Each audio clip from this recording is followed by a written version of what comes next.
আলহামদুলিল্লাহ, যাবতীয় প্রশংসা এবং গুণগান একমাত্র মহিয়ান ও গরিয়ান আল্লাহ সুবহানাহু ওয়া তাআলার জন্য, যে আল্লাহ পাক আমাদের সবাইকে মুসলিম পরিবারে জন্মগ্রহণ করার তৌফিক দিয়েছেন। আলহামদুলিল্লাহ, শুকরিয়া জানাই সেই মহান রবের দরবারে, যিনি আমাদেরকে রমাদান মাসের দ্বারপ্রান্তে উপনীত করেছেন। আমরা দোয়া করে আল্লাহ পাক আমাদেরকে রমাদানের সবগুলো সওম সুস্থতার সাথে রাখার তৌফিক দান করেন। নবী সাল্লাল্লাহু আলাইহি ওয়াসাল্লাম রমাদান আসার আগ থেকেই রমাদানের প্রস্তুতি গ্রহণ করতেন। তিনি শাবান মাসে বেশি বেশি রোজা রাখতেন। আমরা শাবান মাসের প্রায় শেষের দিকে চলে এসেছি। রমাদান আসার কয়েকদিন আগে তিনি রোজা রাখা বন্ধ করে দিতেন এবং রমাদানের প্রস্তুতি গ্রহণ করতেন। প্রথমে দুটো কথা বলে নেই। রমাদান মাস আমাদের সবার সামনে আসছে ইনশাআল্লাহ। আল্লাহ রাব্বুল আলামিন যে উদ্দেশ্যে এই মাসকে আমাদের উপর গনিমত হিসাবে দিয়েছেন, সেই উদ্দেশ্যটা যেন আমরা বাস্তবায়ন করতে পারি, আল্লাহ পাক তৌফিক দান করেন। সেই উদ্দেশ্যটা হচ্ছে কুতিবা আলাইকুমুস সিয়াম বা'দা আউযু বিল্লাহি মিনাশ শাইতানির রাজীম। আল্লাহ রাব্বুল আলামিন বলেছেন সূরা বাকারার মধ্যে, কুতিবা আলাইকুমুস সিয়াম, তোমাদের প্রতি সিয়ামকে ফরজ করা হয়েছে।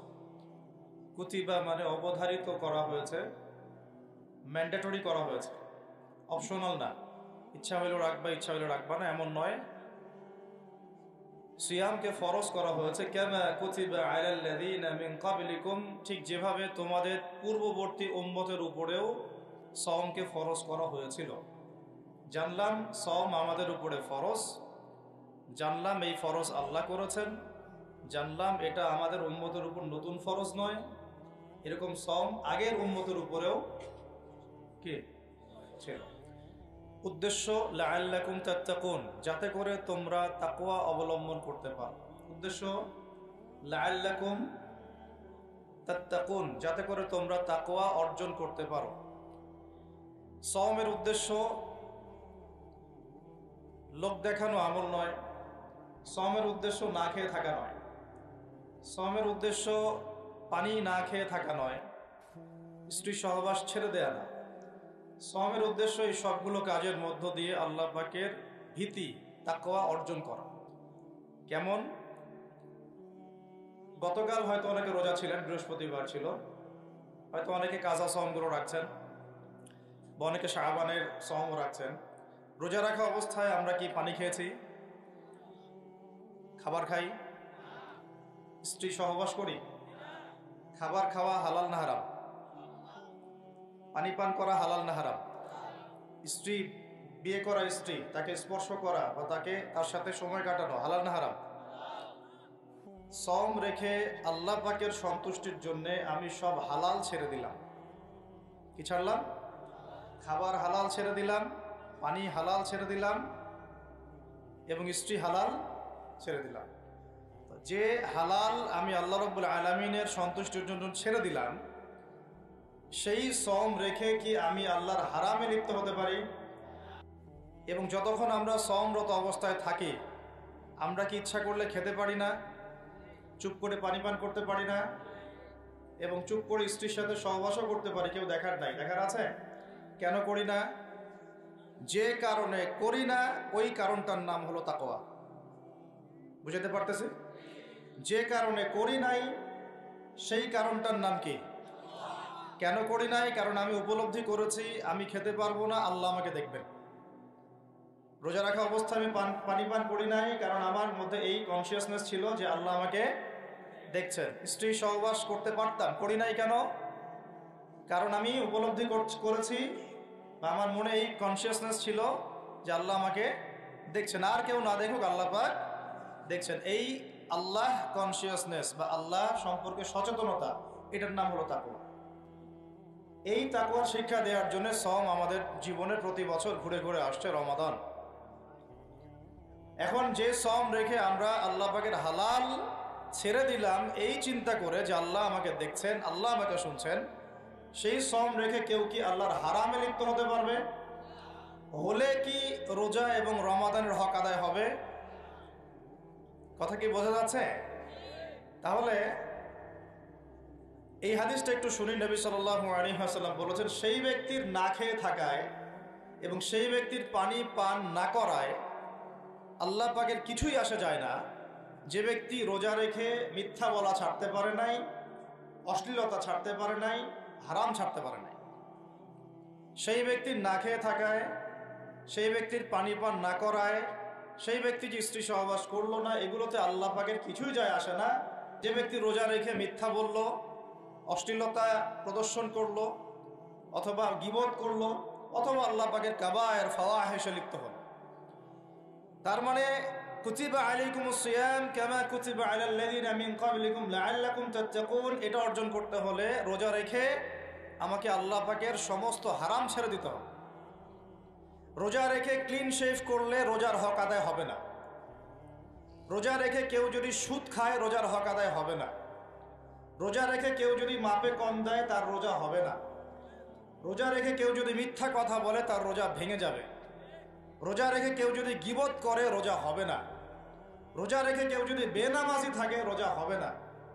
রোজা রেখে যদি মানুষের উপর জুলুম করে কাউকে ঠকায় তার রোজা হবে না। রোজা রেখে আমানতের খেয়ানত করলে রোজা হবে না। রোজা রেখে মেয়ের সাথে কথা বললে রোজা হবে না। যে হালাল স্ত্রী আমি ছেড়ে দিলাম, সেই রোজা রেখে আমি হারামভাবে কোনো মেয়ের সাথে কথা বলতে পারি?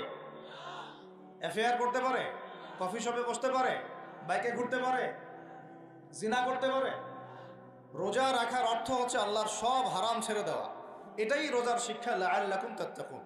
আমরা প্রত্যেক বছর এই আয়াতের উপর বয়ান করি, খুতবা হয়, মিম্বর থেকে জুমার খুতবায় এই আলোচনাটা হয়। মূল কথাটা হচ্ছে এই উপলব্ধিটা আনা, আন তা'বুদুল্লাহা কাআন্নাকা তারাহ, তুমি এমনভাবে আল্লাহর ইবাদত করো যেন তুমি আল্লাহকে দেখতে পাচ্ছ। আল্লাহ আমাদের সামনে থাকলে বা আমরা যদি আল্লাহকে দেখতে পারতাম, আমরা কি বেনামাজি থাকতে পারতাম? আমরা কি সুদ খাইতে পারতাম? আমরা কি আল্লাহ পাককে যদি দেখতাম বেনামাজি থাকতে পারতাম? ঘুষখোর হইতে পারতাম? দুর্নীতিবাজ হইতে পারতাম? মানুষের হক নষ্ট করতে পারতাম? আল্লাহ নবীজি বলছেন, আন তা'বুদুল্লাহা কাআন্নাকা তারাহ, তুমি এমন ভাবে আল্লাহর ইবাদত করো যেন তুমি আল্লাহকে দেখছো। এই চেতনা আসলে মানুষ হারামে লিপ্ত হতে পারবে না। হলেও তওবা করে ফিরে আসবে। হলেও কি করবে? সাথে সাথে তওবা করে ফিরে আসবে। আর ওয়াইল্লাম তাকুন তারাহু, তুমি যদি আল্লাহকে দেখতে না পারো, ফাইন্নাহু ইয়ারাক, জেনে রাখবা আল্লাহ তোমাকে দেখছেন। ঠিক যে উপলব্ধিটা আমরা রোজা রেখে অর্জন করি। আমরা খাই না, আমরা পানি পান করি না, তৃষ্ণায় গলা ফেটে যাচ্ছে, প্রচন্ড রোদ, ক্ষুধায় পেট চোচো করতেছে, খাই? কেন খাই না? কারণ আমরা উপলব্ধি করি আল্লাহ পাক আমাদেরকে দেখছেন। কেউ না দেখুক আল্লাহ দেখবেন। গোসল করার সময় পানি খাইতে পারতেছি না। তো এই চেতনাটা শিক্ষা দেওয়ার জন্যে রমাদান প্রতি বছর ঘুরে ঘুরে আসে। আল্লাহ পাক বলছেন, কুতিবা আলাইকুমুস সিয়াম কামা কুতিবা আলাল লাযিনা মিন ক্বাবলিকুম, এটা তোমাদের উপরে এখন ফরজ করা হয় নাই, তোমাদের আগের উম্মতের উপরেও ফরজ করা হয়েছিল, লাআল্লাকুম তাত্তাকুন, যাতে করে তোমরা তাকওয়া অবলম্বন করতে পারো। আর তাকওয়া সম্পর্কে নবীজি আরো একটা হাদিসে বলেছেন, আর তাকওয়া হাহুনা, তাকওয়া হাহুনা বলতে তিনি বুকের দিকে ইশারা করছেন, মানে তাকওয়া আপনার লেবাস পোশাকে না। আমি পাগড়ি জুব্বা পরে বসে আছি মানে এই না যে আমি আপনার চেয়ে বেশি মুত্তাকি। যদিও এটা তাকওয়ার পোশাক, মুত্তাকি মানুষরা ঢিলেঢালা পোশাক পরবেন, নবীর সুন্নত অনুসরণ করবে, এটা একটা বৈশিষ্ট্য। কিন্তু এমন হতে পারে আমার চেয়ে আপনার তাকওয়া বেশি, হতে পারে কিনা? আর তাকওয়া হাহুনা, তাকওয়া কলিজার ভিতরে, কলবের ভিতরে। ওই আলহাজ টাইটেল লাগালেই যেমন জান্নাতে যাওয়া যাবে না, শুধু আলহাজ টাইটেল লাগালে কি জান্নাতে যাওয়া যাবে? আল্লাহ রাব্বুল আলামিন মানদণ্ড দিয়ে দিয়েছেন।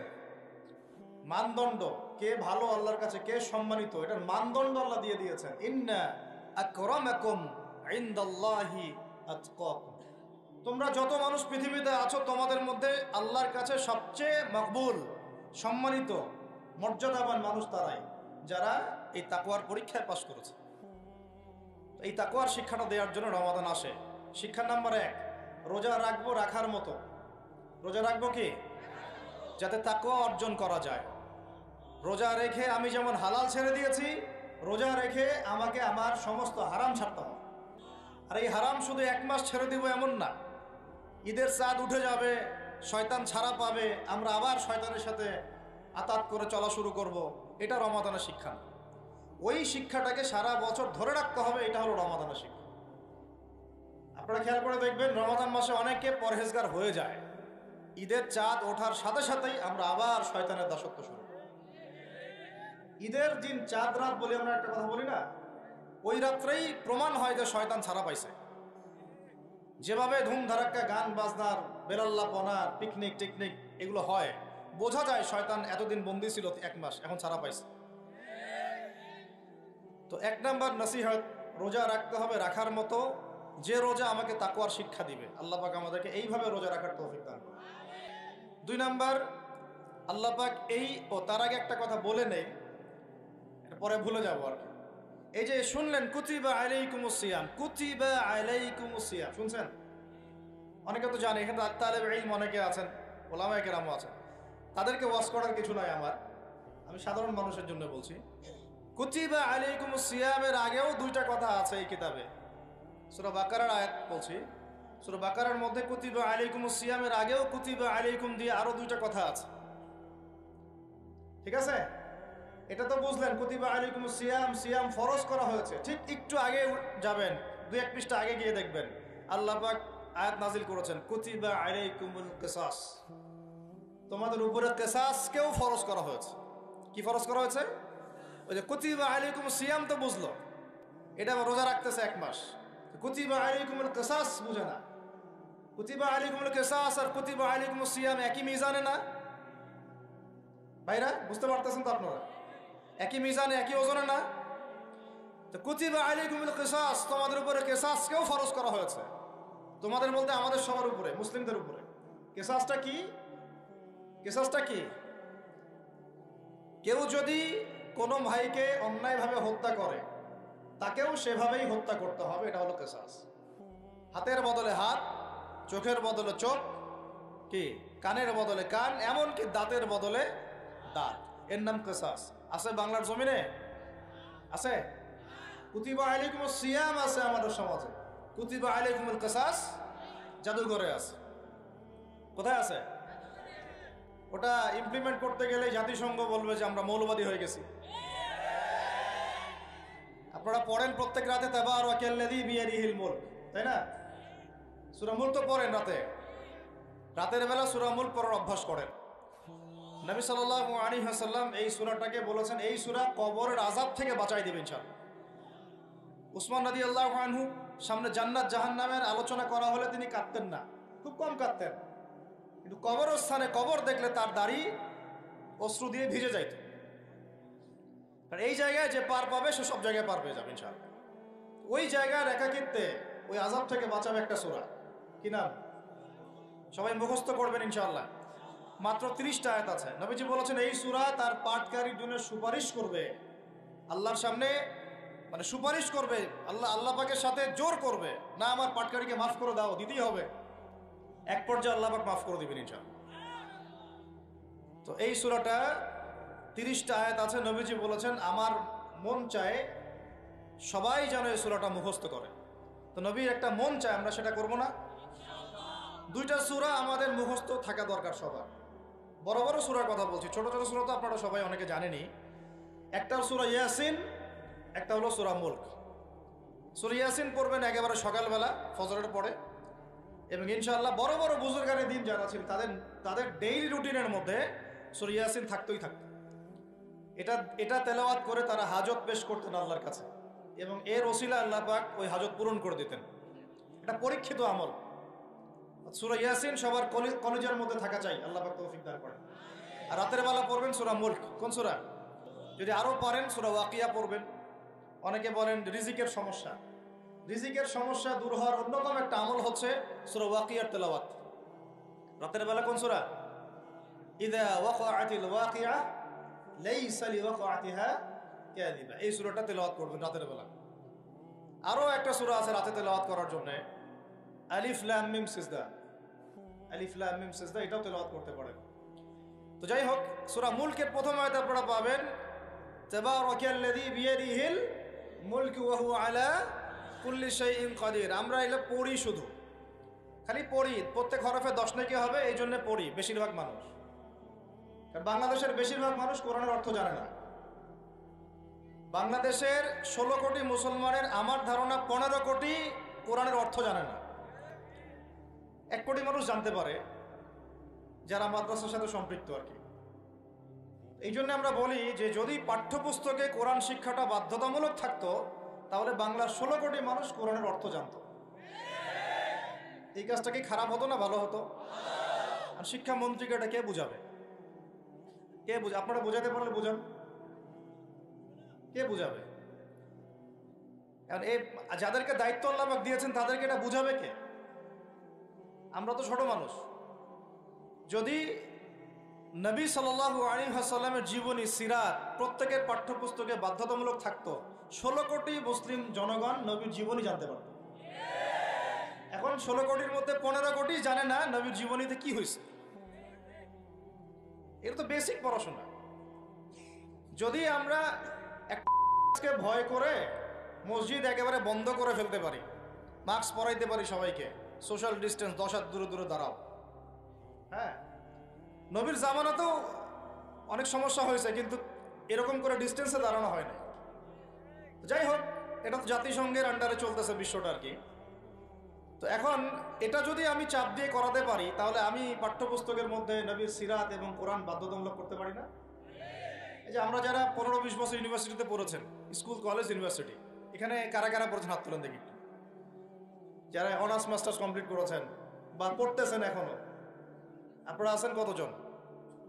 আছে অনেকে, হাত নামান। এখন আপনারা ভাই বাংলা পড়েছেন না? নজরুল, রবীন্দ্রনাথ, বঙ্কিমচন্দ্র, শরৎচন্দ্র ইত্যাদি ইত্যাদি।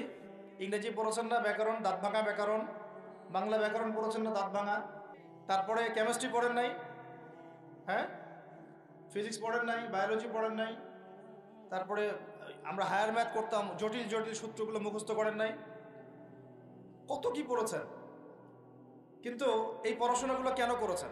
সিলেবাসে ছিল আমাকে পড়তে হবে, যদি না পড়ি পরীক্ষায় পাস করতে পারবো না, পরীক্ষায় পাস না করলে রেজাল্ট আসবে না, রেজাল্ট না আসলে চাকরি পাবো না, চাকরি না পাইলে রিজিকের ব্যবস্থা হবে না, রিজিকের ব্যবস্থা না হলে বিয়ে শাদী হবে না, বিয়ে শাদী না হলে জীবনটাই বরবাদ।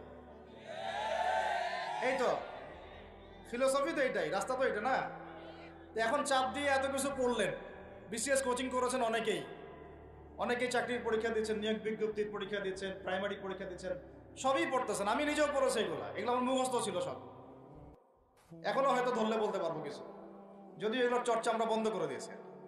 কথা হচ্ছে, একটা রিজিকের সোর্সের জন্য আমি যে 15 বছর এই পড়াশোনাগুলো করলাম, যদি আমার সিলেবাসের মধ্যে কোরআন থাকতো, হাদিস থাকতো, নবীর সিরাত থাকতো, তারপরে ধরেন সাহাবীদের জীবনী থাকতো, ইসলামের ইতিহাস থাকতো, বেসিক ফিকহ আকীদা থাকতো, আমি কি বাধ্য ছিলাম না এগুলো পড়ে পরীক্ষা দেওয়ার জন্য? তখন আমাদের এই জেনারেশনের ইসলামিক শিক্ষায় উন্নতি হইতো না? সবকিছু দাওয়াত দিয়ে হয় না, অনেক কিছু উপরের লেভেল থেকে চালু করতে হয়, তাহলে জনগণ সেটা মেনে নিতে বাধ্য থাকে। এই রমজান মাসে দেখবেন বাজারে অনেক সিন্ডিকেট হবে, আপনি এগুলো মিষ্টি মিষ্টি কথা বলে এগুলো বন্ধ করতে পারবেন না। যখন এরকম দুর্নীতিগুলো হবে বাজারে, মার্কেটে, ধরবেন, মোবাইল কোড বসাবেন, 6 মাসের জন্য ঢুকাবেন, পারলে একটা করে আঙ্গুল দিবেন কাইটা, তারপর দেখবেন সব সিধা হয়ে গেছে। সব কিছু দাওয়াত দিয়ে আর ওয়াজ করা হয় না, একটা সিস্টেম থাকে। আমি বলি কি, একটা বিষয় বুঝেন, একটা বিষয় হচ্ছে প্রাকৃতিকভাবে উৎপন্ন হচ্ছে কিছু জিনিস, আর আপনি একটা ফ্যাক্টরি দিয়েছেন, ফ্যাক্টরি থেকে উৎপাদন বাড়বে না কমবে? আপনি হাতে উৎপাদন করতেছেন একটা জিনিস, মনে করেন কাপড়ে পাঞ্জাবি জুব্বা, আর জুব্বার একটা ফ্যাক্টরি দিয়েছেন, উৎপাদন কোথায় বেশি হবে? রাষ্ট্র হচ্ছে সেই ফ্যাক্টরি যেটা সব দিক থেকে উৎপাদন বাড়াতে পারে। আমরা দাওয়াত দিচ্ছি এখন ইন্ডিভিজুয়ালি, ব্যক্তিগতভাবে একে একে মানুষ চেঞ্জ করার দাওয়াত দিচ্ছি আমরা। বুঝতে পারতেছি পার্থক্যটা? যে আয়াত থেকে এদিকে চলে আসছি, তাবারাকাল্লাযী বিয়াদিহিল মুলক, তাবারাকাল্লাযী, বরকতময় সেই সত্তা, মহা পবিত্র, মহা বরকতময় সেই সত্তা। কোন সত্তা? বিয়াদিহিল মুলক, যার হাতে আছে সার্বভৌমত্ব। মুলক মানে কি? রাজত্ব, ক্ষমতা বা সার্বভৌমত্ব। রাজত্ব, ক্ষমতা বা সার্বভৌমত্ব, 3টা শব্দ বললাম, ডিকশনারিতে চেক করে দেখেন মুলক শব্দের অর্থ কি। আবার বলতেছে তাবারাকাল্লাযী, বরকতময় সেই সত্তা, মানে কে? মহাবিশ্বের একমাত্র স্রষ্টা আল্লাহ রাব্বুল আলামিন। তিনি বরকতময়, বিয়াদিহিল মুলক, যার হাতে কি আছে? রাজত্ব অথবা ক্ষমতা অথবা সার্বভৌমত্ব, বা ইংরেজি দিয়ে বললে আমরা বলি সভরেন্টি। কি বলি? সভরেন্টি। ওয়া হুয়া আলা কুল্লি শাইইন কাদির, এবং আল্লাহ পাক সমস্ত বিষয়ের উপরে কি? কর্তৃত্বশীল, ক্ষমতাবান। এখন এই আয়াতটা মহাবিশ্বের সব গ্রহে প্রযোজ্য হচ্ছে, বাংলাদেশে আর বিশ্বে প্রযোজ্য হচ্ছে না। বুঝাচ্ছি কিভাবে? বলবেন যে এটা আবার কেমন কথা? শুনেন, বুঝাচ্ছি। মহাবিশ্বে 7 আসমান আছে না? এটা তো জানেন, 7টা আসমান আছে। তারপরে প্রত্যেক আসমানে অসংখ্য গ্রহ নক্ষত্র আছে, গ্যালাক্সি আছে, ছায়াপথ আছে। তারপরে একটা গ্যালাক্সির মধ্যে অনেকগুলো সৌরজগৎ আছে।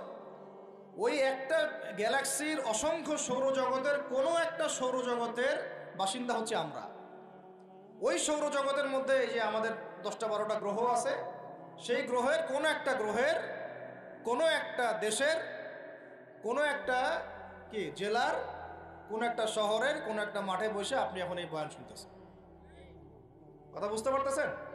আর পুরো মহাবিশ্ব 7 আসমানে নবী সাল্লাল্লাহু আলাইহি ওয়াসাল্লাম বলছেন, মেরাজের রাতে আমি দেখেছি একটা বিঘত, এতটুকু বিঘত মানে 1 টক্কর জায়গা ফাঁকা নাই যেখানে আল্লাহর কোনো ফেরেশতা দাঁড়িয়ে বসে বা সেজদারত অবস্থায় আল্লাহর ইবাদত করতেছে না।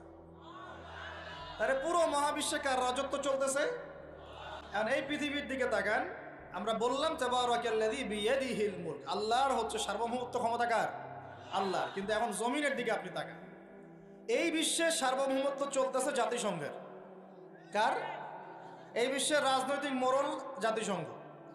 আপনি ইসলামিক বিধানের কথা যতই বলেন তারা মানবে না, মানবে না, সোজা কথা। আপনি যদি বলেন কোরআন এবং হাদিস এবং সর্বশেষ নবী মুহাম্মদ সাল্লাল্লাহু আলাইহি ওয়াসাল্লাম আমাদেরকে এইগুলো দিয়ে গেছেন, আল্লাহ পাক এইগুলো নাজিল করছেন, আসেন এইগুলোর আলোকে বিশ্ব করি, ওরা মানবে না। বরং ওরা আপনার উপর যুদ্ধ ঘোষণা করবে। কি করবে? এ হচ্ছে এই বিশ্বের সবচেয়ে বড় তাগুত, সবচেয়ে বড় কাফের, সবচেয়ে বড় মুশরিক, সবচেয়ে বড় মুনাফিক।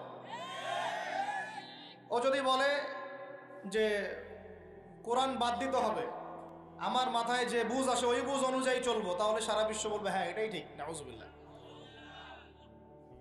অর্থনৈতিক মোড়ল সে যদি বলে আল্লাহ পাক কোরআনে সুদ হারাম করছেন, তো কি হয়েছে? আমাদের ব্যাংকিং সিস্টেম চলবে সুদের উপর, সারা বিশ্ব বলবে এই যে সামি'না ওয়া আতা'না, ইয়েস স্যার, শুনলাম মানলাম। কথা বুঝেন না? ও সারা বিশ্বকে যদি বলে ওদের ব্যাংকিং সিস্টেম, প্রত্যেকটা ব্যাংকিং সিস্টেম চলবে সুদ ভিত্তিক, আল্লাহ কোরআনে হারাম করুক আর হালাল করুক দেখার দরকারই নেই আমাদের। নাউজুবিল্লাহ। মানলে ইচ্ছা হলে মানেন, না ইচ্ছা হলে আমার মেরে উড়াই দেব। ইচ্ছা হলে মারেন, না হলে কি একেবারে দিব শেষ কইরা। শেষ করার জন্য অনেক অস্ত্র আছে ওদের। যারা পলিটিক্যাল অ্যাফেয়ার্স ঘাটাঘাটি করেন তারা জানেন এদের 72টার মতো অস্ত্র আছে। ইকোনমিক স্যাংশন একটা অস্ত্র, চাপ প্রয়োগ করা একটা অস্ত্র, বিল পাস করা একটা অস্ত্র, নেগোশিয়েট করা একটা অস্ত্র, অন্যকে দিয়ে চাপ দেওয়া হবে একটা অস্ত্র। এগুলো অস্ত্র করতে করতে সর্বশেষ অস্ত্র হচ্ছে একেবারে। এই জন্যে আন্ডারে যারা আছে এরা সবাই স্যালুট মারে, ঠিক আছে আপনি যা বলবেন তাই। তো এই কারণে সারা বিশ্বে অর্থনৈতিক ক্ষেত্রে ও হচ্ছে এখন সুদ ভিত্তিক অর্থনৈতিক সিস্টেমের মোড়ল। যেই সুদ সম্পর্কে আল্লাহ বা কোরআনে বলেছেন যদি সুদ না ছাড়ো তাহলে আল্লাহ এবং তার রাসূলের সাথে যুদ্ধের ঘোষণা শুনে না। কথা বুঝে যাচ্ছে না মনে হয়? আল্লাহ বা কোরআনে বলছেন সুদ যদি না ছাড়ো, সুদ যদি তোমরা মুসলমানরা মুমিনরা না ছাড়ো, তাহলে আল্লাহর সাথে এবং রাসূলের সাথে যুদ্ধের ঘোষণা শুনে রাখো। সূরা বাকারা পড়েন, সূরা বাকারা পড়েন। আল্লাহ পাক বলছেন ইয়া আইয়ুহাল্লাযীনা আমানু ইত্তাকুল্লাহ ওয়া যারু মা বাকিয়া মিনার রিবা ইন কুনতুম মুমিনিন ফাইন লাম তাফআলু ফাআযানু বিহারবিন মিনাল্লাহি ওয়া রাসূলিহি। তাহলে আল্লাহ পাক এখানে বলছেন হারাম, যদি খাও তাহলে আল্লাহর সাথে যুদ্ধ করতেছো, নবীর সাথে যুদ্ধ করতেছো। ওরা বইলে দিল এটা ফরজ। কি এটা? মানলে মান, না মানলে যা, তোর ব্যাপারে ব্যবস্থা আমরা পরে নিব। তাহলে আমরা এই পুরো বিশ্বে এখন কার সার্বভৌমত্ব চলতেছে? কোরআনে? জি না, কোরআন ওই তেলাওয়াত করার জন্য রেখে দেওয়া হয়েছে। কিসের জন্যে? ঘরের কোনায় তেলাওয়াত করেন আপনি কোরআন, কোনো সমস্যা নাই। এই রমজানে প্রত্যেকদিন 1 খতম দিবেন, 30 দিন 30 খতম দেন, ওদের কিচ্ছু যায় আসে না। কথা বুঝাতে পারতেছি না? আপনি ব্যক্তিগত জীবনে কোরআন 30 দিন 30 খতম দেন, কিচ্ছু যায় আসে না এদের। কিন্তু কোরআনের এই যে মৌলিক বিধানগুলা, এগুলো আপনি বিশ্বে বাস্তবায়ন করতে পারবেন না এখন। কারণ সার্বভৌমত্ব এখন আমরা আল্লাহর হাত থেকে কেড়ে নেওয়ার চেষ্টা করে তাগুতের হাতে দিয়ে দিয়েছি না। এই কারণে বিশ্বের ঘুরতেছে, যে কোনো সময় আসবে ইনশাআল্লাহ, যে কোনো সময় আসবে, এটা আমরা নিশ্চিত। আল্লাহ রাব্বুল আলামিনের গজব আসবেই আসবে। আল্লাহ পাক বলছেন কেউ যদি সমকামিতা করে, কি করে? তার নবীর জবানে আল্লাহ জানাচ্ছেন ফাকতুলুল ফাইলা ওয়াল মাফউলা বিহি, তাহলে যে করবে আর যে সায় দিবে দুইটাকে হত্যা করবা। দুইটাকে কি করবা? অন্য হাদিসে বলছেন উরজুমুল আলা ওয়াল আসফালা মিনহুমা, উপরে যে আছে আর নিচে যে আছে দুইটাকে থেতলা করে দিবা পাথর নিক্ষেপ করে। কে বলছে এটা? আল্লাহ এবং তার রাসূল। এখন আপনি এটা পুরো বিশ্ব মোড়লদেরকে বোঝাতে পারবেন না। ওরা বলবে এটা বাক স্বাধীনতা, সরি ব্যক্তি স্বাধীনতা। এটা ব্যক্তি চাইলে মেয়েকেও ভালোবাসতে পারে, ব্যক্তি চাইলে ছেলেকেও ভালোবাসতে পারে, ব্যক্তি চাইলে মেয়ের সাথেও বিয়ে করতে পারে, ব্যক্তি চাইলে ছেলের সাথেও বিয়ে করতে পারে। এটা নিয়ে মৌলবাদীদের এত মাথা ব্যথা কেন? ওদের ভাষাটা এরকম। এটা নিয়ে মৌলবাদী তোমাদের ধর্মান্ধ তোমাদের এত মাথা ব্যথা কেন? তো এই হলো কোরআন হাদিস আর এই হচ্ছে বিশ্ব। তাহলে বিশ্বে কি বিয়াদিহিল মুলক ওইটা চলতেছে? বুঝাতে পারি না, কথা বলে বুঝাতে পারতেছি না, মাথার উপর দিয়ে যাচ্ছে নাকি? ইয়াংরা তো বুঝো নাকি? আচ্ছা, আরো আছে। আল্লাহ রাব্বুল আলামিন এইখানে বলেছেন চুরি করলে হাত কেটে দিবা। কি করবা? ওই যে কিতাব আপনি 10 নেকির জন্য তেলাওয়াত করেন, প্রত্যেক হরফে কত নেকি হবে? 10 নেকি হবে। তেলাওয়াত করি মাশাআল্লাহ, 100 কদম দেন সারা জীবন, কোনো সমস্যা নেই। ওই কিতাবের মধ্যেই সূরা মাইদা আল্লাহ বলেছেন যে চুরি করলে চোরের কি করবা। তো এটা আপনি ওদেরকে বুঝাতে পারবেন না, এখন বুঝাতে পারবেন না। ওইটা তেলাওয়াত পর্যন্তই, ফুল স্টপ। তারপরে এই যে আমরা ভ্যালেন্টাইন্স ডে, অমুক ডে তমুক ডে, এগুলোকে যে প্রমোট করতেছি আর কি, জেনা বেড়ে গেছে, ব্যভিচার বেড়ে গেছে, স্কুলে কলেজে বিশ্ববিদ্যালয়ে, এমন পর্নোগ্রাফি কি কি হচ্ছে না? এমনি নর্মালি যদি কেউ জেনা করে, সূরা নূর অনুযায়ী আল্লাহ রাব্বুল আলামিন বলছেন যে সূরা নূরের 2 এবং 3 নম্বর আয়াতে 100টা বেত্রাঘাত করবা জনসমক্ষে। কয়টা বেত্রাঘাত? বাংলাদেশের বহু ছেলে মেয়ে এখন 100 বেত্রাঘাত পাওয়ার শাস্তি মাথায় নিয়ে ঘুরতেছো তোমরা, নাউজুবিল্লাহ। কথা কি বুঝতে পারতেছেন আপনারা আমার? কোরআনে কি বলা হচ্ছে সূরা নূরে? কয়টা বেত্রাঘাত? কিসের, কোন পাপের জন্যে? কোন পাপ? যার শুরুটা হয় ওই টেক্সটের মাধ্যমে, তারপরে দেখা সাক্ষাৎ, তারপরে এইটা, তারপরে ওইটা। ঢাকা শহরে এর পরিসংখ্যান বেশি না কম? কত বেশি? কতগুলো ছেলে পাওয়া যাবে যারা এই পাপে লিপ্ত হয় নাই? কতগুলো মেয়ে পাওয়া যাবে যারা এই পাপে লিপ্ত হয় নাই? কতগুলো আপনি দেবর পাবেন যারা জেনা করে নাই? কতগুলো ভাবি পাবেন জেনা করে নাই? কতগুলো দুলাভাই পাবেন শালীর সাথে জেনা করে নাই? কতগুলো ছেলে পাবেন বিবাহিত ছেলে যারা বাইরে পরকিয়া করে নাই? শুধু আল্লাহ পাকই জানেন ভালো এই জাহিলিয়াতের মধ্যে কত পার্সেন্ট মানুষ পবিত্র থাকতে পারছে। শুধু আল্লাহ ভালো জানেন, আর কেউ জানে না। আমি বেশি বলতেও চাচ্ছি না, কারণ আমরা সবাই এই শহরেই থাকি। আর ঢাকাতে যারা থাকে তারা মোটামুটিভাবে একটা কেয়ামত শহরেই থাকে, কারণ এখানে এমন কোনো পাপ নাই যেটা হচ্ছে না, এমন কোনো পাপ নাই। একেবারে প্রতারণা দিয়ে ভর্তি, উপর থেকে নিচ পর্যন্ত। এই শহরে প্রথম যে জিনিসটা উঠে গেছে এটা হচ্ছে বিশ্বাস। কি উঠে গেছে? দ্বিতীয় উঠে গেছে আমানতদারিতা। বিশ্বাস উঠে গেছে, এখানে নাই। আমানতদারিতা নাই। কে কার উপর দিয়ে টক্কর দিতে পারে, এটা হচ্ছে আমাদের এজেন্ডা আর কি। একটা রাস্তার যে ভিক্ষুক, এরও মাথায় যে এত শয়তানি বুদ্ধি, আর অন্য সেক্টর না হয় নাই বললাম। আপনার কাছে টাকা চাচ্ছে গাড়ির গ্লাসে নক করে, ও কিন্তু পাটা ভালোই আছে, ও ল্যাংড়ানোর অভিনয় করতেছে। কত বুদ্ধি! কেউ আবার ইচ্ছা করে একটা আঙ্গুল বা হাত কাটে নিয়েছে, ইচ্ছা করে কাটছে, সারা জীবন কোনো কাজ করা লাগবে না, এটা করেই খাবে। কেউ আবার ইচ্ছা করে হিজড়া হচ্ছে এই শহরে, এটা সারা জীবন কাজ করা লাগবে না, এমনিই খাবে। কত বুদ্ধি মানুষের মাথায়, চিন্তা করছেন?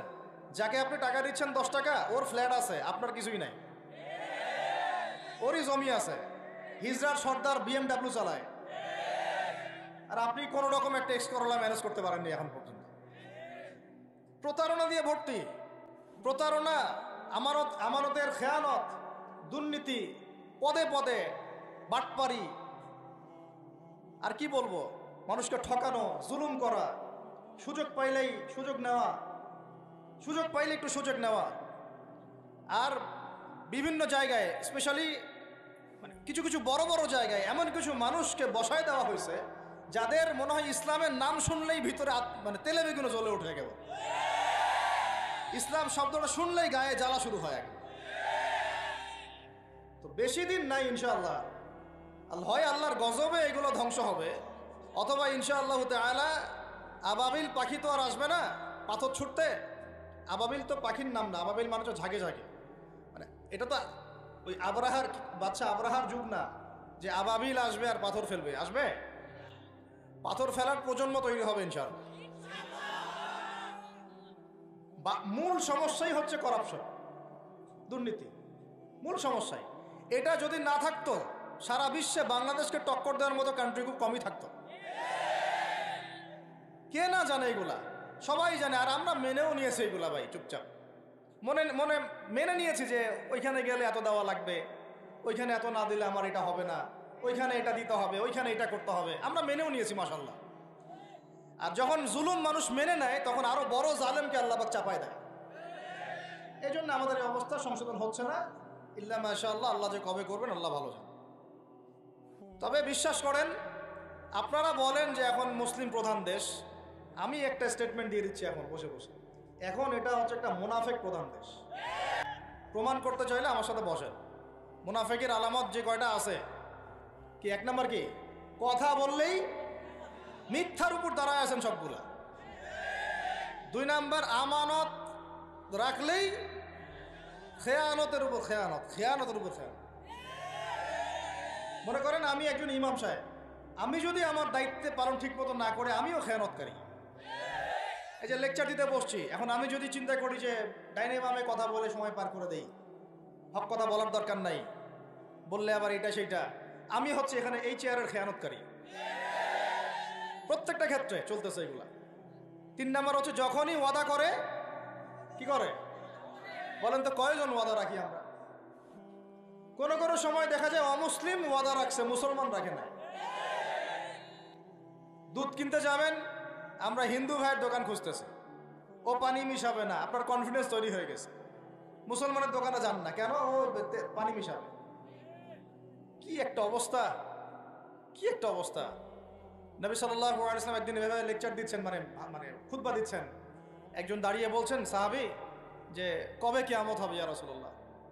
তিনি বলছেন যে যখন দেখবা যে অনুপযুক্ত ব্যক্তির হাতে দায়িত্ব অর্পণ করা হয়েছে তখন ফান্তাজুরিস সাআ, কিয়ামতের অপেক্ষা করতে থাকো। আমরা এই যুগে বাস করতেছি না? এমন করে পাপ নয় এই শহরে হচ্ছে না। মূল পাপ কয়েকটা হচ্ছে। 1 নাম্বার হচ্ছে শিরক, কি হচ্ছে? তারপরে হচ্ছে প্রতারণা, তারপর হচ্ছে জুলুম, প্রচুর জুলুম, মানে দুর্বল পাইলেই জুলুম করতে চাচ্ছি আমি। যদি দেখি ও আমার চেয়ে একটু দুর্বল, আমি জুলুম না করলে পেটের ভাত হজম হচ্ছে না। জুলুম করার আগে আমরা ক্রেডিট মনে করি যে আমি জিতে গেলাম। আরে ভাই, কাল কিয়ামতের মাঠে কি হবে আপনার আমার অবস্থা? কাল কিয়ামতের মাঠে কি হবে অবস্থা? নবী সাল্লাল্লাহু আলাইহি ওয়াসাল্লামের কথা কি মিথ্যা? তিনি বলছেন কিয়ামতের মাঠে বহু মানুষ উঠবে উহুদ পাহাড়ের সমান নেকি নিয়ে। একেবারে উহুদ পাহাড় দেখছেন আপনারা কেউ? অনলাইনে দেখে নেন, বিশাল পাহাড়। জানাজার নামাজে শরীক হইলে 1 কেরাত নেকি হয়। 1 কেরাত মানে 1 উহুদ পাহাড় সমান। আর মাটি দিয়ে আসলে আরেক কেরাত নেকি হয়, মানে আরেকটা উহুদ পাহাড়ের সমান। উহুদ পাহাড়ের সমান আরো উঁচু উঁচু নামাজের নেকি, জাকাতের নেকি, হজের নেকি, ওমরার নেকি নিয়ে উঠবে বহু মানুষ। আমরাই হয়তো বা তারা, আল্লাহ পাক আমাদেরকে মাফ করুন।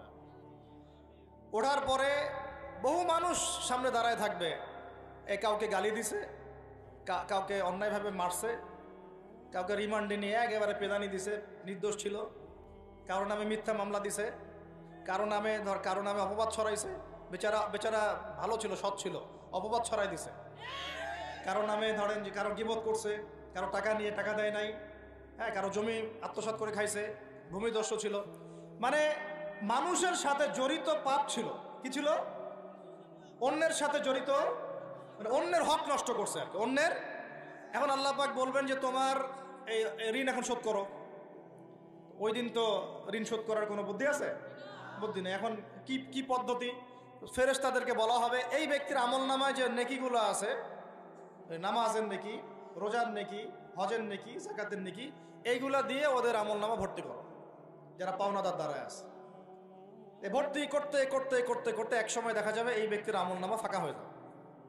তখন কি হবে? ফেরেশতাদেরকে বলা হবে ওই যে যারা ভুক্তভোগী ওদের আমলনামা থেকে গোনাহ নিয়ে এই ব্যক্তির আমলনামায় ঢাল।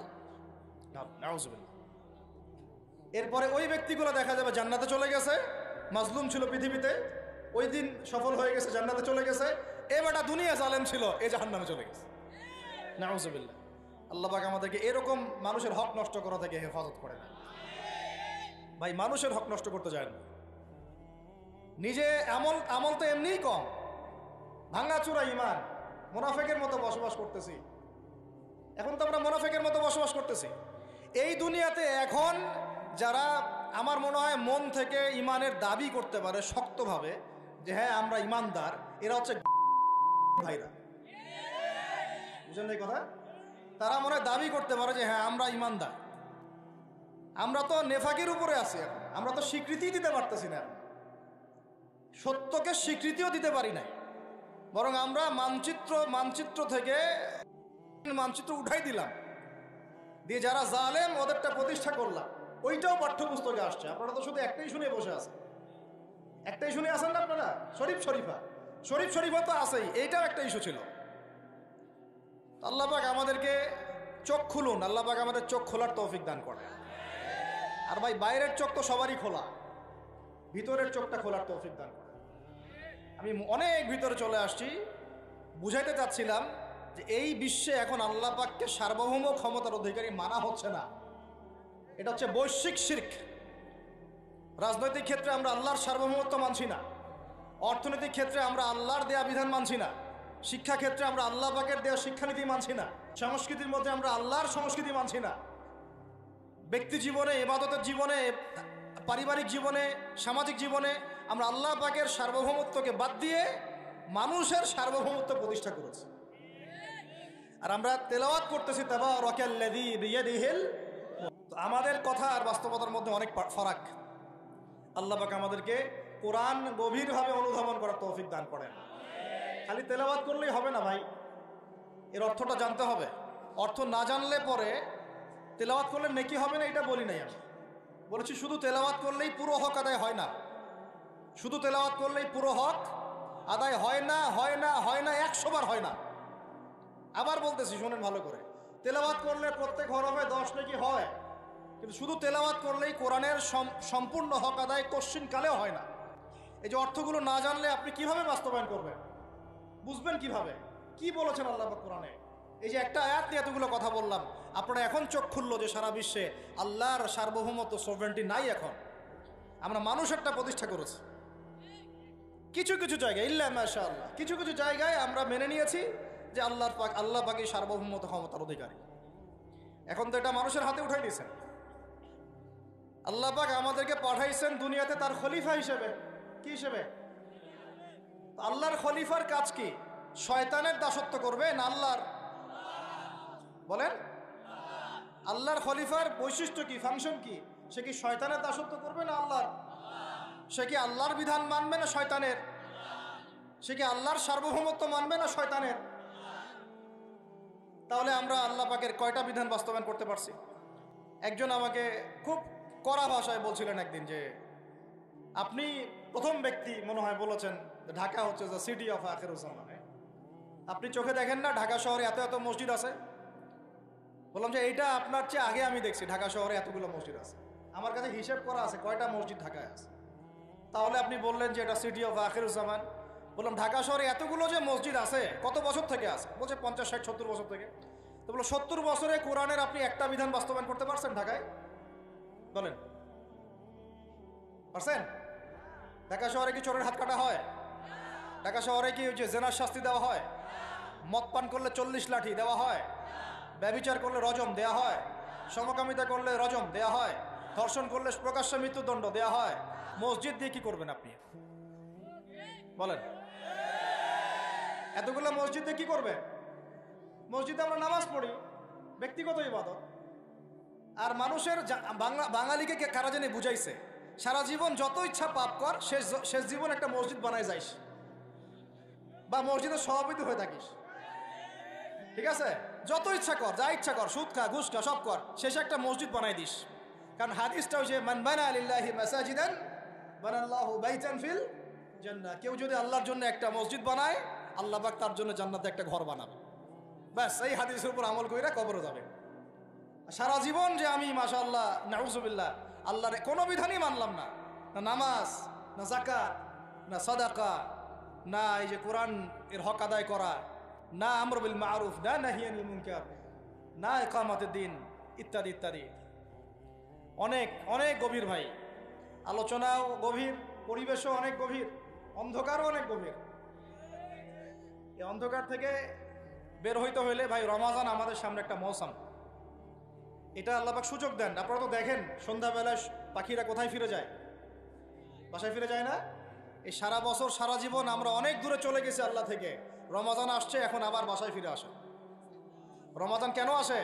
যাতে এই বিচ্ছিন্ন বিচ্ছিন্ন উম্মাহ এক জায়গায় হয়, পাপী মুসলিমরা আল্লাহর দিকে ফিরে আসে। সারা বছর যারা এদিক ওদিক চলে গেছেন রমাজানে আসেন, ঘরে ফিরে আসেন। আল্লাহ পাক তৌফিক দান করে না। অনেক ভিতরে ঢুকে গেছি ভাই। প্রথম কথা বলছিলাম লাআল্লাকুম তাত্তাকুনের হক আদায় করতে হবে, রাজি আছি তো ইনশাআল্লাহ? 2 নাম্বার এই যে বলছিলাম কুতিবা আলাইকুম নিয়ে কথা। কুতিবা আলাইকুম শুধু সিয়াম না, কুতিবা আলাইকুম কিসাসও আছে এখানে। কোন কিতাব এখানে আছে না? নাকি বাড়ায় বললাম? আর এই কোরআন তো ভাই সবারই বাসায় আছে, কেন মানতে চান না? এত কেন ভনিতা কোরআনের সাথে? বাঁচবই বা কতদিন আমরা? সর্বোচ্চ 100 বছর। ভাই সবাইকেই তো একা একা আল্লাহর সামনে দাঁড়াইতে হবে, তাহলে এত ভনিতা কিসের? এত নেফাকি কেন? এত অস্বীকৃতি কেন? ইসলাম নিয়ে এত অ্যালার্জি কেন? আল্লাহ রসুল এবং ইসলামের নাম শুনলে গা জ্বলে কেন? কোরআন সুন্নাহর বিধানের কথা শুনলে কেন মনে হয় যে বাঁকা চোখে তাকান কেন? না জানি আবার কি বলতেছে, কোন জঙ্গি আসলো, কোন সন্ত্রাসী আসলো, এগুলো কি শুরু করছেন? এটা কোরআনের কথা, হাদিসের কথা, আল্লাহর কথা, রসুলের কথা। এখানে এইসব শব্দ প্রয়োগ করেন কেন? কবরে কি আমরা যাবো, আপনারা যাবেন না? আপনাদেরকে হিসাব দেওয়া লাগবে না? কি মনে করতেছেন আপনারা? আর এই উম্মার বিজয়ের জন্য কি শুধু আমাদের একার দায়িত্ব না, সবার দায়িত্ব আছে? সবাই মিলে তো শক্ত হাতে একটা হাতল ধরলে না ইসলাম বিজয় হবে। তো আল্লাহ পাক যে ক্ষমতা যাদেরকে দিয়েছেন, কেন আপনারা বুঝতে চেষ্টা করেন না যে আল্লাহ রব্বুল আলামিনের কাছেই সর্বভৌম ক্ষমতা, তার বিধান বাস্তবায়ন করেন, আল্লাহ পাক আপনাদেরকে আরো শক্তিশালী করবেন ইনশাআল্লাহ। যদি না করেন তাহলে শোনেন, একটা সময় পর্যন্ত আল্লাহ পাক ছাড় দেন। এটা ইতিহাস। নমরুদ একটা লম্বা সময় ছাড় পাইছে, ফিরআউন আরো লম্বা একটা সময় ছাড় পাইছে, আজ জাতি সামুদ, আসহাবুল আইকা, মাদিয়ান, লুত, কত যে কম চলে গেছে হিসাব নাই। ইতিহাসটা খালি পড়বেন কোরআনের, কত যে কম পৃথিবী থেকে চলে গেছে এরই হিসাব নাই। আল্লাহ পাক জানাইছেন অল্প কিছু, বাকি কিছু জানানো নাই। আল্লাহ পাক জানানি নাই অনেক কিছু আমাদেরকে, যেগুলো আমাদের দরকার সেগুলো জানাইছেন কিছু কিছু। কেউ কি টিকতে পারছিল? কেউ কি আল্লাহর বিধানের বাইরে গিয়ে চলতে পারছে? দুনিয়া টিকতে পারছে? কেউ কি চিরস্থায়ী ছিল? কোন নবীও তো চিরস্থায়ী ছিল না। তাহলে কিসের পিছনে ছুটতেছেন? আল্লাহ পাক আমাদের সবাইকে কথাগুলো বোঝার তৌফিক দান করেন। ব্যক্তি জীবন থেকে শুরু করে এক সর্বোচ্চ লেভেল পর্যন্ত কোরআন, হাদিস, ইসলামকে বাস্তবায়ন করার তৌফিক দান করেন। আল্লাহ পাক যাদের মধ্যে এই সততা আছে, এই মানুষগুলোকে আল্লাহ পাক আমাদের ঊর্ধ্বতন কর্তৃপক্ষ বানায় দেন, আমিন। বা যারা আছেন তাদেরকে আল্লাহ পাক হেদায়েত দান করেন। রমাজানের এই শিক্ষাটার সামনেও এরকম 2-1 শব্দ আছে, কুতিবা আলাইকুমুল কিসাস। আরেকটা তো বললে তো মাথাই খারাপ হয়ে যাবে, বলবো? ওই যেখানে দেখছেন কুতিবা আলাইকুমুস সিয়াম, কুতিবা আলাইকুমুল কিসাস, এই ডানে বামেই খুঁজবেন, 3টা পৃষ্ঠার মধ্যেই পাবেন লেখা আছে কুতিবা আলাইকুমুল কিতাল। কুতিবা আলাইকুমুল, এটা আবার কি? কুতিবা আলাইকুমুল কিতাল, তোমাদের উপর যুদ্ধকে ফরজ করা হয়েছে। কি ফরজ করা হয়েছে? একা একা আপনি করবেন না, একা একা করবেন না। ইসলামিক রাষ্ট্র করবে, ইসলামের রাষ্ট্রের আমির করবে, তার নেতৃত্বে জনগণ করে, একা একা বিচ্ছিন্নভাবে করে না। বিচ্ছিন্নভাবে যারা করে এটা সন্ত্রাসী। এটা কি? এটা সন্ত্রাসী কার্যকলাপ। কিন্তু মূল কথা হচ্ছে এটা তো ফরজ। কুতিবা আলাইকুমুল কিতাল, এইটা যখন মুসলমানরা ছেড়ে দিয়েছে ওই সময় থেকে এই মাইর খাওয়ার যুগ শুরু হয়েছে। অটোম্যান এম্পায়ারটা সর্বশেষ ওই ফাইট করছিল ওই পশ্চিমাদের সাথে, পরাজিত হয়ে যায় তারা প্রথম বিশ্বযুদ্ধে 1914 থেকে 17-18-র মধ্যে। এরপরে ওই যে ব্রিটেন দখল করে জেরুজালেম, বেলফোর্ট ডিক্লারেশন হয়, তারপরে ইহুদিদেরকে ওই জায়গাটা ছেড়ে দেয়। এরপর থেকে যে 100 বছর হলো আমাদের খিলাফা পতনের, 100 বছর হয়ে গেছে। কত বছর? এটা একটা আশারও কথা। আশার কথা কেন? প্রত্যেক 100 বছর পর পর আল্লাহ পাক পরিবর্তন নিয়ে আসেন। এটা ইতিহাস ঘাটলে পাবেন। 100 বছর পর পর আল্লাহ রাব্বুল আলামিন বড় বড় পরিবর্তন পৃথিবীতে নিয়ে আসেন। যেহেতু খিলাফা পতনের 100 বছর হয়ে গেছে, আশা করা যায় সামনে কিছু ভালো কিছুই হবে ইনশাআল্লাহ। ওই অটোম্যানদেরকে 1917 সালে 14 থেকে 17-র মধ্যে পরাজিত করে নবী সাল্লাল্লাহু আলাইহি ওয়াসাল্লাম তার জীবদ্দশায় মনে হয় 97টা থেকে 98টা যুদ্ধ করেছে। কয়টা? এটা তো জানেন না। আমরা শুধু জানি নবী সাল্লাল্লাহু আলাইহি ওয়াসাল্লাম মিষ্টি পছন্দ করতেন, মিসওয়াক করতেন, তারপরে ডান কাঁধে শুইতেন, হ্যাঁ, সাদা জামা পছন্দ করতেন, দাড়ি রাখতেন, এগুলো আমরা জানি। মাসা ওনার সিরাত পড়েন, ওনার জীবনীটা পড়ে দেখেন। 97 থেকে 98টাতে তিনি নিজে লিড দিয়েছেন, তিনি হয় লিড দিয়েছেন না হলে অন্য কোনো সাহাবীকে পাঠিয়েছেন, মানে গাজওয়া অথবা সারিয়া। এখন এই 100টার মতো যুদ্ধে আপনি দেখবেন না কোনো নারীকে হত্যা করা হয়েছে বা কোনো শিশুকে হত্যা করা হয়েছে, আপনি খুঁজে পাবেন না। একটা ইতিহাস দেখাতে পারবেন না যে মুসলমানদের হাতে কোনো শিশুকে হত্যা করা হয়েছে বা কোনো নারীকে হত্যা করা হয়েছে, আঘাত করা হয়েছে। শুধু আলী রাদিয়াল্লাহু আনহু একদিন এক নারীকে ধরেছিলেন, কারণ নবী সাল্লাল্লাহু আলাইহি ওয়াসাল্লাম বলেছিলেন যে অমুক জায়গায় এক মেয়েকে পাবা, ওই মেয়ের কাছে একটা চিঠি আছে, ও গুপ্তচর বৃত্তি করেছে, ওই চিঠি সে মক্কায় পৌঁছে দিতে চাচ্ছে, ওকে রাস্তায় ধরবা, ওর কাছ থেকে চিঠি আদায় করবা। কথা বুঝতে পারছেন? উনি গেলেন, দেখলেন হ্যাঁ ঠিক ওই জায়গায় এক মেয়ে আছে, এই চিঠি বের করো। আর নাই, আমার কাছে কোনো চিঠি নাই। তিনি বলছেন যদি চিঠি বের না করো তাহলে কিন্তু প্রয়োজনে একদম সব সার্চ করে চিঠি বের করবো কিন্তু। তো পরে ভয়ে সে চিঠি দিয়ে দিছে। এই একটাই ঘটনা পাওয়া যাচ্ছে যে মেয়েদের সাথে যুদ্ধক্ষেত্রে আচরণ। আর এই পুরো 100টা বা 98টা সারিয়ার গাজওয়ায় নবী সাল্লাল্লাহু আলাইহি ওয়াসাল্লাম সাহাবীদের হাতে একটা শিশুও মানে নিহত হয় নাই, একটা মহিলাও নিহত হয় নাই। যদি কোনো দলিল পান আমাকে জানায়েন, যদি আমার জ্ঞানে কমতি থাকে, আপনারা যদি দলিল পান আমাকে জানায়েন, আমার জানা নাই। আর আপনি দেখতেছেন অক্টোবর থেকে, এই যে এটা কি মাস, মার্চ, এই যে 5-6-7 মাসের মধ্যে আপনি দেখতেছেন যে 40-42 হাজার মুসলমানকে মারা হচ্ছে, তার মধ্যে বেশিরভাগই নারী আর শিশু। নারী আর শিশু, এগুলো দেখলে তো ঘুম হয় না আমাদের, কিচ্ছু করার নাই, তামাশা দেখতেছি সবাই বসে বসে। আর যাদের করার ছিল এরা বসে খ্যাপসা খায়। কি খায়? ওরা ওই সিনেমা হল উদ্বোধন করে, মদের বার ওপেন করে, হ্যাঁ সুবহানাল্লাহ। পাশে নবী সাল্লাল্লাহু আলাইহি ওয়াসাল্লাম শুয়ে আছে, চিন্তা করেন, সাহাবীরা রাদিয়াল্লাহু আনহুম আজমাইন তারা শুয়ে আছেন। ওখানে গেলে মুমিনদের চোখের পানি ছেড়ে দেয় মানুষ। কি একটা অবস্থা! ওইখানে আল্লাহর ঘর বাইতুল্লাহুল হারাম। অনেকে আবার বলে কি করার আছে আমাদের কিছুই করার নাই। হ্যাঁ, তো ওই জন্য একদিন বলছিলাম তো কিছু করার নাই, তাহলে নেইমারকে নিয়ে এসে ফুটবল খেলাও। ওটাও চলতেছিল। হ্যাঁ, বিভিন্ন বলিউড তারকা, হলিউড তারকা এসে কনসার্ট করতেছে, এগুলা করেন, কিছু করার নাই তো। বেশি না, আপনারা যদি একটু জিও পলিটিক্স পড়েন দেখবেন 10টা, বেশি না 10টা মুসলিম কান্ট্রি যদি একসাথে হয়, 10টা মুসলিম কান্ট্রি যদি একসাথে হয় বা একটা টেবিলে বসতে পারে, এই 10টা মুসলিম কান্ট্রির কাছে যে পরিমাণ সৈন্য আছে, যে পরিমাণ অস্ত্র আছে, যে পরিমাণ জ্বালানি আছে, যে পরিমাণ তেল আছে, আর যে পরিমাণ গ্যাস আছে, আর বাকি কথা নাই বললাম, এই 100টা দেশের সাথে মোকাবেলা করতে পারে। এক একটা বাচ্চার রক্তের বদলা নেওয়া যাইতো, একটা বোনের ইজ্জতের বদলা নেওয়া যাইতো। শুধু ওই ইমানদার কোন ওমর আল্লাহ পাক এখন আমাদেরকে দেন নাই।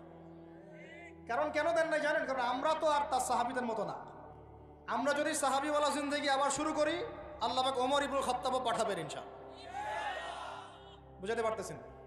আমরা ঠিক না হলে তো আসমান থেকে ফেরেশতা নামবে না ভাই। আর আমরা এই এত দূরে বসে ছোট্ট একটা রাষ্ট্রের মধ্যে আলোচনা করি, কি আলোচনা করে আর কি ফায়দা হবে? কিন্তু আলোচনাগুলো করতেছি আল্লাহর কাছে দায়মুক্ত হওয়ার জন্য, যাতে আপনারা সত্যটা জানেন এবং হকটা বুঝতে চেষ্টা করেন, আপনার পরবর্তী প্রজন্মকে এটা জানান। আল্লাহ চাইতো আমরা না পড়লে কি হয়েছে, দেখা যাবে 100 বছর পরে হইলেও আমাদের পরবর্তী প্রজন্মরা ইনশাল্লাহ উদ্ধার করবে ইনশাল্লাহ। কারণ লিখা তো হয়ে গেছে এটা, তো ওইটা আমাদের হাতে আসতেছে ইনশাল্লাহ। এবং ওইখানে 40 বছর ইসলামিক খেলাফত বাস্তবায়ন না হওয়া পর্যন্ত এই বিশ্বে কিয়ামত হবে না ইনশাআল্লাহ। কত বছর? কে করবে? ঈসা আলাইহিস সালাম। কে করবেন? ঈসা আলাইহিস সালাম। তার সাথে সঙ্গ দিবেন ইমামুল মাহদি। এটা হবে সামনে।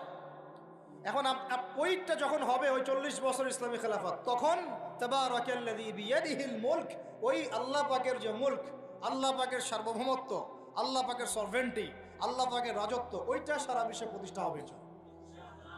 এখন ওইটা নাই। এখন কি আছে? এখন মুলক হচ্ছে জাতিসংঘের, সবকিছু ওদের হাতে। আর এগুলো গঠনই করা হয়েছিল মুসলমানদের স্বার্থ দমন করে উন্নয়নের জন্য। একেবারে খোলামেলা কথা বল। এখন পর্যন্ত ওদের ভিশন এবং এজেন্ডা এইটাই। পৃথিবীর কোনো জায়গায় মুসলমানের স্বার্থ তারা সর্বোচ্চ অগ্রাধিকার দিবে না, বরং আমাদেরকে দাস বানানোর জন্য এটা তৈরি করছে। আর আমরা এখন সেই দাসত্বের মধ্যে চলে আসছি। কেউ কিছু বলেও না, কেউ কিছু করে, সবাই মেনে নিছি। আর কেন আলোচনা করে লাভ নাই? আপনারা প্রত্যেকটা ঘরে ঘরে একটা করে আইয়ুবের জন্ম দেন। আলোচনা করে লাভ নাই। এত প্রত্যেকটা মা বোনকে বলবো, একটা করে বাচ্চা দেন আমাদেরকে আইয়ুবের মতো, একটা করে বাচ্চা দেন তারেক বিন জিয়াদের মতো, একটা করে বাচ্চা দেন আমাদেরকে বিন কাসিমের মতো। ইনশাল্লাহ আজ না হোক 100 বছর পরে হলেও ইনশাল্লাহ বিশ্বের শাসন ক্ষমতা আমাদের হাতে আসবে ইনশাল্লাহ। তার আগ পর্যন্ত আমরা কেউ স্বাধীন না। তো এখানে কুতিবা আলাইকুমুস সিয়ামও আছে, কুতিবা আলাইকুমুল কিসাসও আছে, কুতিবা আলাইকুমুল কিতালও আছে। ওইটা ছাড়ার পর থেকে আজকে আমাদের এই অবস্থা হয়েছে। এখন ওইদিকে তো আমরা যেতে পারবো না, এখন আমাদের শক্তি নাই। অতএব ওই আলোচনা না ফুল স্টপ রাখলাম।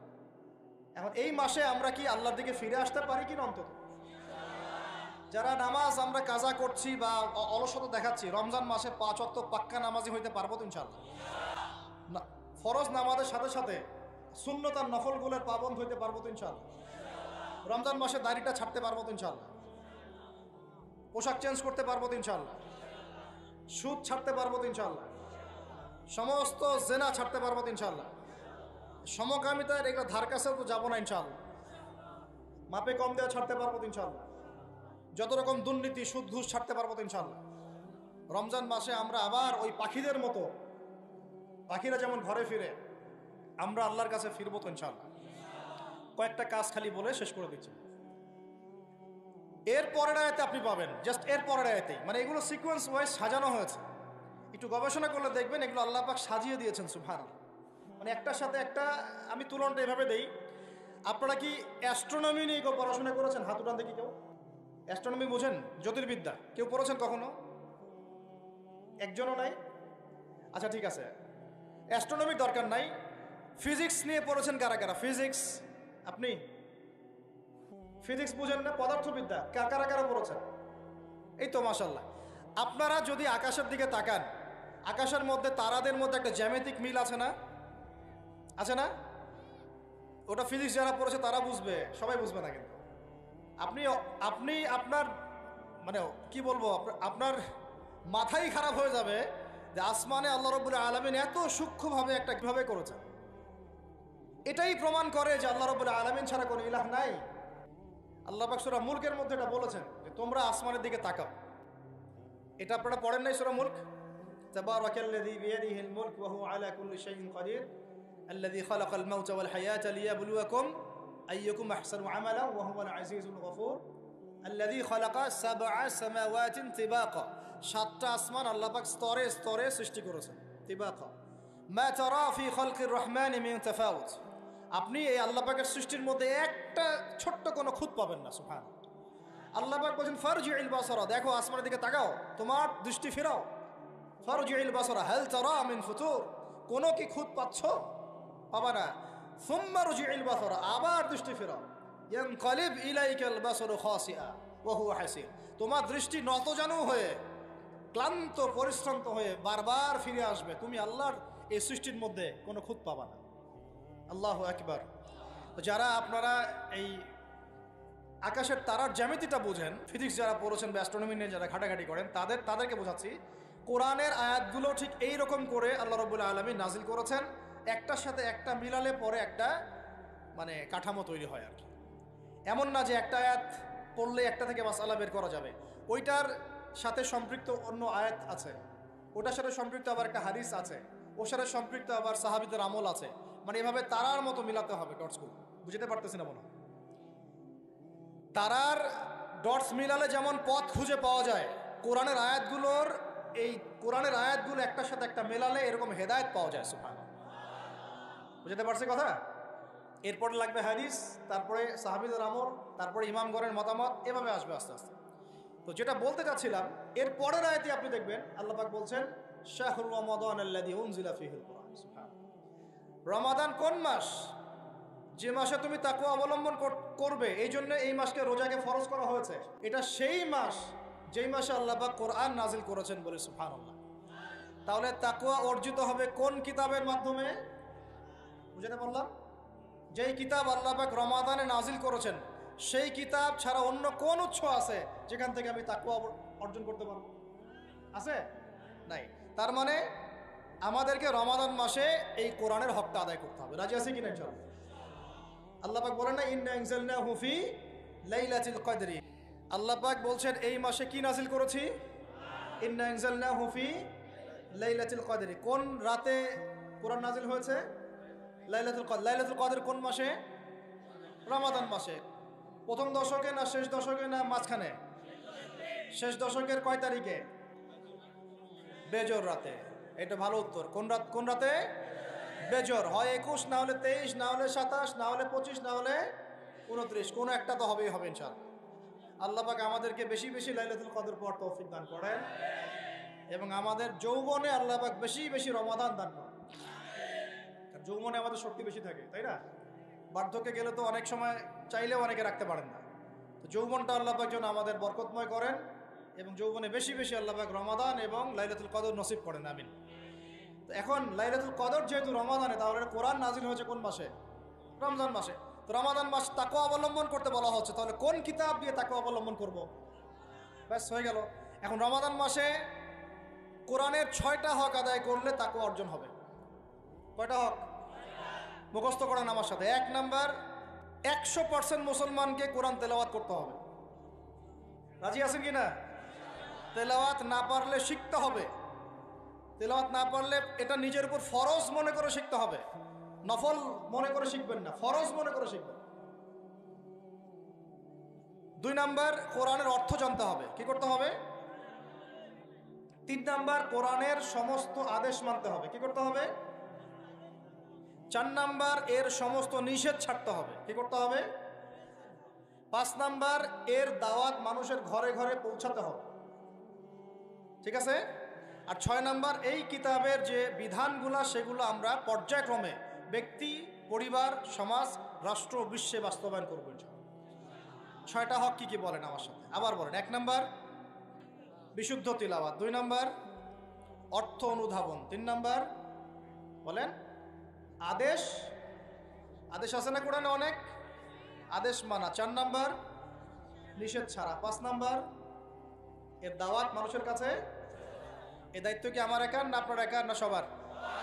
আর 6 নাম্বার হচ্ছে বিধানগুলা পর্যায়ক্রমে বাস্তবায়ন করা। এই 6টা হক আদায় করার সর্বোত্তম মাস কোনটা? তাহলে কি অর্জন করতে পারবো? তাকওয়া ইনশাআল্লাহ। আল্লাহ পাক আমাদেরকে তৌফিক দান করেন। এটা হলো 2 নাম্বার কাজ। 3 নাম্বার, আবার পরের আয়াতে দেখবেন, দেখেন কিভাবে আল্লাহ পাক মিলিয়ে দিয়েছেন। পরের আয়াতে কি আপনি দেখবেন আল্লাহ পাক বলছেন ওয়া ইযা সাআলাকা ইবাদি আন্নী ফাইন্নী করিব। আমার বান্দারা হে নবী যদি তোমাকে জিজ্ঞাসা করে আমার সম্পর্কে, তাদেরকে জানিয়ে দিও যে আমি কাছে আছি। সুবহান। কোথায় আছি? খুবই কাছে। উজিবু দাওয়াতাদ দাঈ ইযা দাআন। যখন দোয়াকারী দোয়া করে আমি তার দোয়া শুনি। কে শোনে? কবরে শয়িত মানুষ শুনে? হ্যাঁ?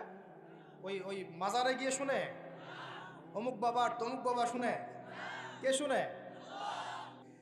অতএব আমি যেহেতু বান্দার দোয়া শুনি, তারাও যেন আমার ডাকে সাড়া দেয়। আল্লাহর ডাক মানে কি? হাইয়া আলাস সালাহ, এটা আল্লাহর ডাক না? যাকাত ফরজের ডাক, যাকাত দিবে, আল্লাহ পাক আহ্বান করছেন না? রমাদান মাস এসেছে, রোজা রাখো, কার আহ্বান এগুলো? আমি যখন ডাকবো সেও যেন আমার ডাকে সাড়া দেয়।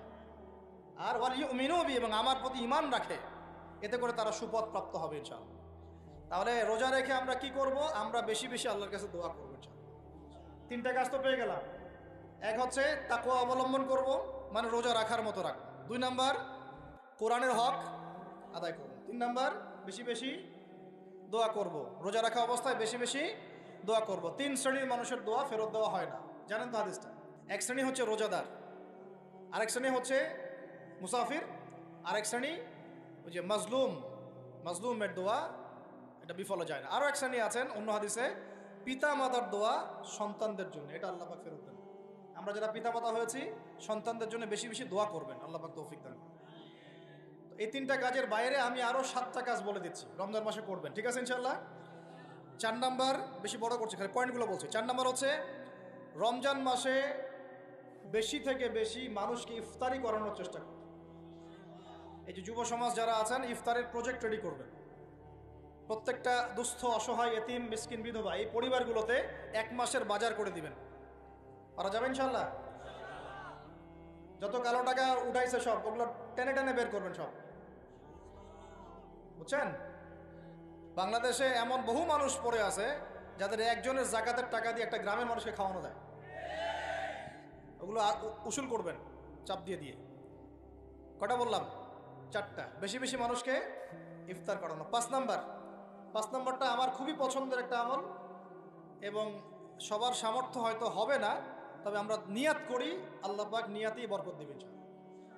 রমজান মাসে বাইতুল্লাহ জিয়ারত, রমজান মাসে বাইতুল্লাহ জিয়ারত, যাদের সামর্থ্য আছে আল্লাহ পাক যেন তৌফিক দান করেন। আল্লাহ পাক যারা নিয়াত করেছেন তাদের কাজকে যেন আসান করেন, সফরকে নিরাপদ করেন, এবং আমাদেরকে বেশি থেকে বেশি বাইতুল্লাহ জিয়ারতের তৌফিক দান করেন। যারা নিয়াত করেছি জীবনে অন্তত একটা বার হলেও আল্লাহ পাক যেন তাদেরকে হজ করার তৌফিক দান করেন। বাইতুল্লাহ জিয়ারতে অনেক অনেক ব্যাপার আছে রমজান মাসে। ওখানে আপনার একটা পরিবেশ থাকে, একটা জান্নাতি পরিবেশ, ইবাদতের মৌসুম থাকে।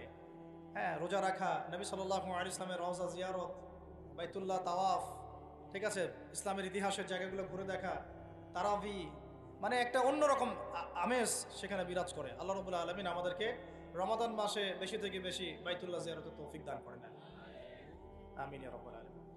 5 নাম্বার, এটা সবার হয়তো তাকদিরে নসিব নাও হতে পারে, তবে নিয়াত করে রাখেন, আল্লাহ পাক কোনো না কোনো দিন তৌফিক দিবেন ইনশাআল্লাহ।